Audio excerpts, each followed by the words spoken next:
Assalamualaikum warahmatullahi wabarakatuh. Perkenalkan dengan saya Adi Wijaya, mahasiswa Universitas Pasim, Prodi Manajemen, Program Hybrid Learning. Nah, di sini saya akan memaparkan tugas atau UTS dari mata kuliah kewirausahaan, yakni tentang 2 ide usaha. Nah, di sini ide usaha saya yang pertama itu usaha kedai makanan, dan yang kedua itu adalah usaha jasa pengetikan.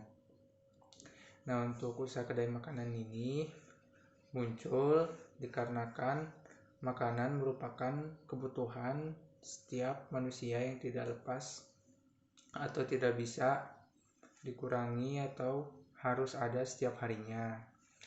Nah, di sini saya untuk jenis usahanya itu yaitu kedai makanan berupa kedai nasi liwet yang dipadukan dengan ayam bakar, ikan bakar, ataupun menu-menu lainnya beserta lalaban dan juga sambalnya.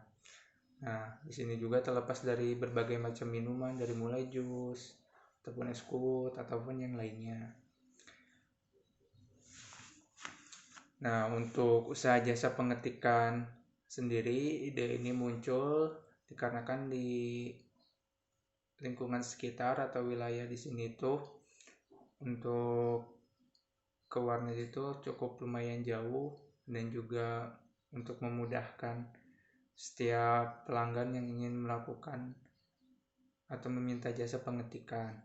Nah, untuk jasa pengetikannya ini dimulai ataupun diprakarsai oleh anak-anak atau lingkungan sekitar juga yang membutuhkan bantuan.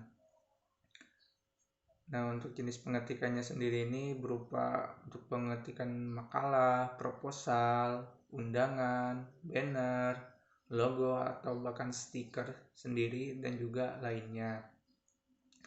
Nah, untuk keuangannya sendiri untuk kedai makanan tentu saja membutuhkan biaya yang lumayan berat, sekitar 150 jutaan lah. Nah, untuk 100 juta itu untuk pembangunan tempat, dekorasi tempat, alat-alat perlengkapan piring, sendok, garpu, ataupun yang lainnya.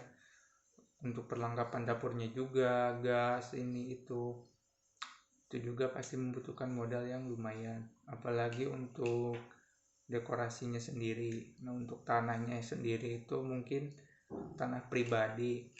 Nah, untuk tempatnya mungkin perlu banyak renovasi yang menyesuaikan dengan budaya Sunda, jadi biayanya lumayan besar. Nah, untuk sisanya 50 juta untuk operasional, bahan-bahan baku untuk pembuatan masakannya. Nah, untuk keuangan jasa pengetikan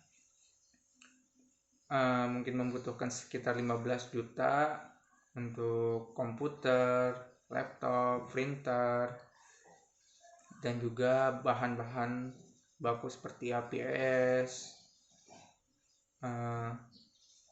banner, dan lain-lainnya. Nah, untuk pemasaran untuk kedai makanan tentu saja dilakukan kepada orang-orang terdekat dulu, disuruh merasakan makanan kita, dan kalau produk atau makanan yang kita jajakan atau jual enak, pasti dari mulut ke mulut, apalagi di kampung, akan tersebar. Nah, untuk berikutnya juga disebar brosur-brosur baik di jalanan ataupun ke tiap tempat. Nah, dan dilihat dari ini juga kan, kalau musim liburan kan di sini di Tasikmalaya Karangtunggal itu jalur menuju pantai ya. Jadi pas musim-musim liburan juga itu pasti ramai banget itu di jalanan. Kebetulan tanah yang dimiliki juga pinggir jalan. Kita tinggal pasang banner yang besar, tempat parkir yang mencukupi, insya Allah pas musim-musim liburan ramai, asalkan kualitas produk yang kita jual bagus. Nah, untuk pemasaran usaha jasa pengetikan ya sama, pertama melalui orang-orang terdekat dulu, sebar via media sosial, ataupun juga tidak disebar melalui lewat media sosial juga, itu otomatis orang kalau jasa kita kepakai otomatis pasti share di media sosial, yang tentunya promosinya tidak memerlukan biaya yang cukup banyak.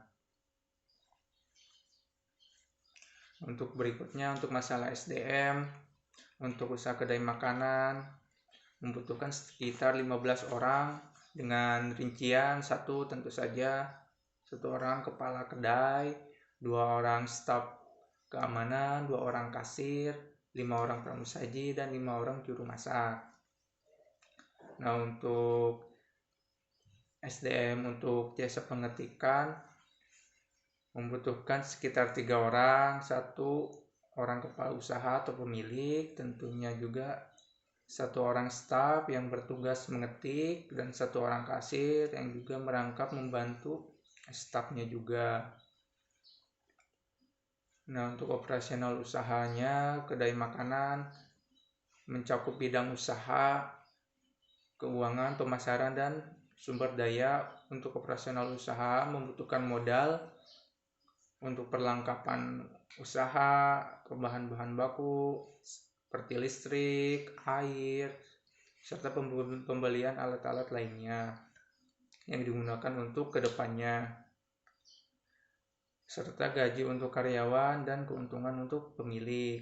Nah, untuk operasional jasa pengetikannya juga mencakup keuangan, pemasaran, dan sumber daya alam. Untuk operasional usahanya sendiri dibutuhkan modal untuk perlengkapan seperti wifi, listrik, servis laptop, ataupun printer, ataupun pembelian komponen-komponennya, dan lain-lainnya. Dan juga untuk penggajian karyawan dan keuntungan untuk pemilik yang diperhitungkan. Nah, demikian yang bisa saya jelaskan. Terima kasih. Assalamualaikum warahmatullahi wabarakatuh.